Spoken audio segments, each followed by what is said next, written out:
Putin News Now. Zelensky hails his troops and calls for a counterattack as Russia reports intense fighting. On Sunday, Russia reported heavy fighting along 3 stretches of the front line in Ukraine, while the Ukrainian president praised his country's armed forces for successfully pushing back enemy advances and advancing their own counteroffensive. A day after a peace mission from Africa concluded talks with Russian President Vladimir Putin, assessments of action along the 600-mile-long front were made. Neither Moscow nor Kyiv showed much enthusiasm for the mission. Meanwhile, the United Nations has accused Russia of blocking aid deliveries to parts of Ukraine under Russian control after a major power dam broke, flooding vast swaths of land and forcing thousands from their homes. A Russian-appointed official claimed that Ukrainian forces were entrenching in the village of Putin in the southern Zaporizhia region after having retaken it.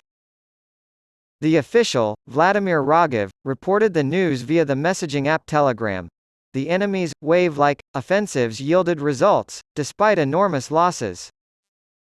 The Russian Defense Ministry did not mention Putin in its daily update, which instead focused on the 3 areas of the front where Russian forces had successfully repelled Ukrainian attacks. According to the Russian Vostok Forces Group, Ukraine failed to take the settlement. The General Staff of the Ukrainian Armed Forces also failed to mention Putin in their evening report. At the outset of its counteroffensive last week, Ukraine claimed to have retaken the nearby settlement of Lobkov as well as several villages to the east in the Donetsk region. As one of the battlegrounds in eastern Ukraine, President Volodymyr Zelensky has praised his troops for being very effective in repelling assaults in the area around Avdiivka. According to his nightly video address, the long-awaited Ukrainian counter-offensive was going smoothly. "Our troops are on the move. Position by position, step by step, we are going forward," he declared. Reuters was unable to confirm reports from the front on its own. Officials in Ukraine have imposed a media blackout to protect their operations, but they claim that Russia has lost far more soldiers in the latest assault. According to a local official, as part of Kyiv's weeks-long effort to disrupt Russian supply lines, Ukrainian forces destroyed a Russian ammunition dump in the occupied Kherson region. According to British Defense Intelligence, the battles had been taking place in and around Zaporizhia, western Donetsk, and near Bakhmut, which Russian mercenaries had captured after the longest battle of the war just a month prior. Ukraine is continuing offensive operations, and making small advances across the board, the account tweeted. As for the defense, it was described as relatively effective in the south, for Russia despite heavy losses on both sides. Russians seek comfort from Putin. Putin, who rarely discusses the war's progress, made 2 unusually detailed remarks last week, in which he mocked the Ukrainian push and claimed Kyiv's forces had no chance, despite their new Western tanks. Nearly 16 months into the conflict, his words seemed meant to reassure the Russians as Ukraine fights to reclaim the 18% of its territory that is still under Russian control. On Saturday, South African President Cyril Ramaphosa met with Russian President Vladimir Putin in St. Petersburg, where he delivered a 10-point peace initiative from 7 African countries and urged Russia and Ukraine to begin peace talks. Putin shot back, saying that it was Kyiv, not Moscow, that was refusing to talk, and reiterating accusations that had long been denied by Ukraine and the West.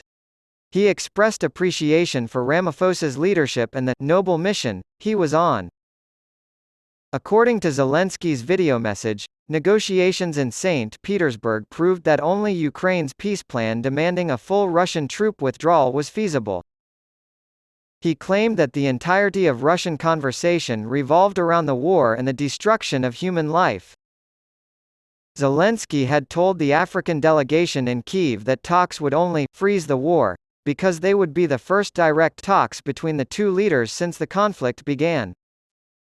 The chasm between the 2 sides was highlighted by Putin's use of an economic forum on Friday to smear Zelensky and restate the goals of demilitarizing and denazifying Ukraine, which were rejected by Kyiv and the West as a pretext for invasion. still try. African people. On Sunday, Ramaphosa said the mission had been impactful and its ultimate success will be measured on the objective, which is stopping the war, in a series of tweets. The Africans, he said, would continue communicating with both Putin and Zelensky. Cities and towns in Ukraine have been destroyed, millions of people have been displaced, and both sides have suffered heavy casualties that have not been made public.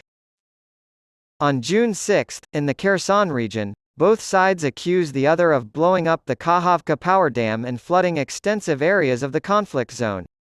During the earliest stages of the invasion, Russia seized the Kherson region and continues to exert some control over it today.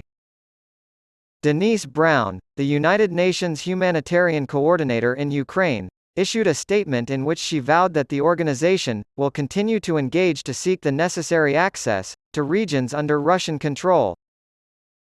To that end, we call on the Russian government to fulfill its responsibilities under international humanitarian law.